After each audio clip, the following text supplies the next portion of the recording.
So a few weeks ago I made a video talking about the next agent that needs to get a rework in ZZZ, and in case you didn't watch it, I'm talking about Caesar. I won't go into details, but as I said in my Jiffy pool evaluation video, she feels completely outdated and the only value she can provide for you is the shield comfort. But I don't want to talk about Caesar.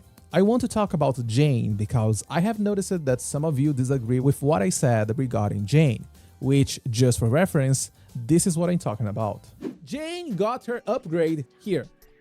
Jane's upgrade is named Vivian. Vivian was exactly what Jane needed to detach from the competition, which is Piper. Now, back when I said this, I was having the time of my life with Jane and Vivian, and it finally felt like Jane could detach herself from Piper and feel like an actual limited unit.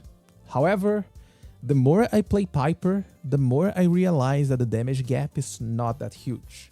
And I remember someone on my Discord server asked me which unit I regret pulling for, and before I answer this, let me know in the comments down below if there's a unit or a weapon you regret pulling for, and why do you think it would be better to just save these pulls instead. Listen, I know you're super excited for the Season 2 of ZZZ, but hear me out a little bit. You like saving money, right? Who doesn't like it? That's where LD Shop comes in. LDShop.gg is a top-up platform that offers massive discounts on a lot of different games, including ZZZ.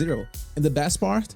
All you need is your server and the UID and you're good to go. And the top-up process is super easy. All you need to do is select your server, then you type your UID, you pick up what you want to buy and press top up. You're going to get a confirmation detail page, make sure all your details are correct here, and then you can pay it. Then you go into the game and just wait a little bit, you're going to get your monochrome in a few seconds. It's that fast. There you go. And you know, the first time that you buy one of these monochrome packs, you get double the amount of monochromes. And LD Shop got you covered because buying on the platform triggers the double top-up bonus for you. If you spend more than $80 in a single month, you become a VIP, which gives you a $5 monthly coupon that can be used, for example, to get a free internet membership for you. And if you never use LD Shop, you can register your account using my link and you're going to get a 15 and a 5% coupon that can save you up to $50. Check the link down in the description and start saving money using LD Shop. Thanks LD Shop for sponsoring this video. So, what you're watching in the background is a not so optimized run using Jane, Vivian, and Astra. This is a run I did just before recording this video to showcase a little bit of the potential of this team composition. My Jane is currently sitting at Mindscape 0 and with her signature engine. Vivian is Mindscape 1, also with her signature engine, and Astra is Mindscape 0 using Nicole's signature. Now, let's talk a little bit about Jane while you watch some average gameplay in the background. Jane was released on 1.1 and she was the very first limited anomaly unit in the game, bringing some huge burst potential with her crit assault triggers and also some good sustained value thanks to her good moveset and gameplay loop that rewards you from dodging enemy attacks. Sadly, a lot of her damage potential relies on good passion uptime, which you can feel by dealing damage outside of passion and also dodging or doing defensive assist with Jane. To make it simple, Jane is a really good on-field unit that relies on assault to deal a lot of damage. But that's all. And that's the main issue with Jane. You don't have a lot of synergy with other units because everything she can provide is related to her personal damage. If you remove field time from Jane, you're losing damage unless you're fielding another physical unit to keep building assaults on the enemy. That's why Vivian felt like a blessing for Jane. The fact that a bloom damage scales based on the original anomaly damage means that Vivian can trigger a blooms based on the crit assault Jane did. And this finally feels like a good synergy for Jane, which needs to come from a completely new kit and new mechanic because Jane herself has almost no room for synergies. That's not to mention the fact that Jane herself was released with the idea of hyper carry anomaly units. Seth was her best in slot partner because he provides a solid anomaly proficiency increase for Jane, while also activating her additional ability, which, honestly, it is really important for Jane, since, as I said before, her damage comes mostly from assault triggers. The slower your build-up, the lower your DPS. Caesar came right after and added even more potential for Jane. But that's all. It felt like Jane had finally reached her maximum potential, but the game decided to add something new: off-field anomaly units. And I'm talking about Burnies. The fact that you can get access to Disorder while not removing field time from Jane added something new to how you approach your team building around Jane. But then we got Yanagi, which offers synergies for Disorder-focused teams, meaning that Jane is falling behind, and the more we focus on proper team synergies, the less value Jane provides for you. Not to mention that, just like Jane, Yanagi also can be played on a hyper carry team. So, at the end, the only benefit Jane provides is the fact that she's a physical unit. Outside of this, she can't find a lot of synergies, and the fact that Alice is right there in the next patch, it worries me a little bit. As long as you finally understand the issues with Jane and makes Alice a unit that with team synergy potential, this means that Jane will always fall behind. Now, let's talk a little bit about Piper, and once again for the record, this is Piper with Fusion Compiler and the same disks as Jane. Everyone else is the same. Vivian Mindscape 1 with Signature, Astra Mindscape 0 with Nicole Signature.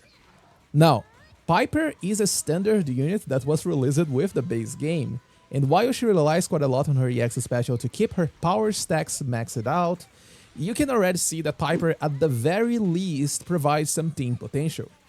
Her additional ability provides 18% damage for your whole squad, but sadly, it is quite restrictive since it requires a faction or a physical unit. And yes, this means that the additional ability is not even active on the team that you're watching in the background. And you're probably thinking, what is 18% damage compared to getting crit assaults that hit for a lot of damage? And I totally agree. But Piper's strength is not her damage potential or this 18% damage for your team. Piper's strength comes from her spins and how it interacts with other units. That's one of the reasons why, despite Burnie's release, Jane always felt like a side grade for Piper. Piper Burnie's Lucy is a free-to-play team composition that benefits from a somewhat good on-field DPS, an off-field DPS, and finally, a support that provides team-wide buffs. But the main interaction here is Lucy Mindscape 6 with Piper. For those that don't know, Lucy Mindscape 6 says that whenever you hit the enemy with an EX special, you trigger a fire explosion. Pair that with Piper's Spin to Win and you get an amazing ring of boars that deals good damage to the enemy and helps with more fire buildup. All of this without removing Piper from the field and benefiting from every single unit. Jane could always compensate for this lack of synergy with her raw damage, but when you think that Jane is a limited unit and Piper is an A-rank unit, always available for you, it just feels bad. And then, on Vivian release, we all rejoiced at the fact that Vivian Blooms could scale with Jane Crit Assault. But, once again, there's something else on Vivian's kit that allows Piper to explore and hit similar damage potentials as Jane. EX Specials. Again. Vivian Blooms triggers whenever you hit the enemy with an EX Special, but unlike Lucy Mindscape 6, it can trigger only a single time per use of the skill. So no, spinning on the enemy won't destroy all of your guard feathers with Infinity Blooms. However, Piper Finisher is another EX Special attack. By using a quick spin and releasing the EX Special button, you trigger her finisher with a quite low energy cost. This allows you to keep triggering Vivian Blooms on demand, and if you pair this with swap cancels, you can maximize your DPS by leaving Piper on the field using her finishing move, while also generating extra feathers with Vivian. So you see, while Jane Bloom damage is way higher than Piper, Piper can trigger way more Blooms when compared to Jane. And look, my Jane run was a Jane using her signature engine. This is Piper with Fusion Compiler. And you'll be surprised with the final score. Of course, both runs are not optimized, but I'll be honest, the Piper is not a good pick for Pompey because it feels really hard to find a safe moment to spin and keep your stacks. Jane, on the other hand, can simply dodge over and over again, and that's why she feels really good on this fight. But is it really worth pulling for Jane and her signature weapon for a 3000 points increase on your Deadly Assault score? Like, if it's a waifu pull, it doesn't matter, but for those players looking to get the best value of their pulls, clearly it is not. Now, there are a few things that I want to point out before closing this video. This is Jane at Mindscape 0, and the truth is, I know a lot of players pull units just for the Mindscape 0 value. Jane isn't worth it at Mindscape 0, however, if you enjoy the character and plan to pull Mindscapes, you can definitely get some increased value from Jane out of her Mindscape 2. Most of the time someone says that Jane is in a side grade to Piper, they own Jane Mindscape 2.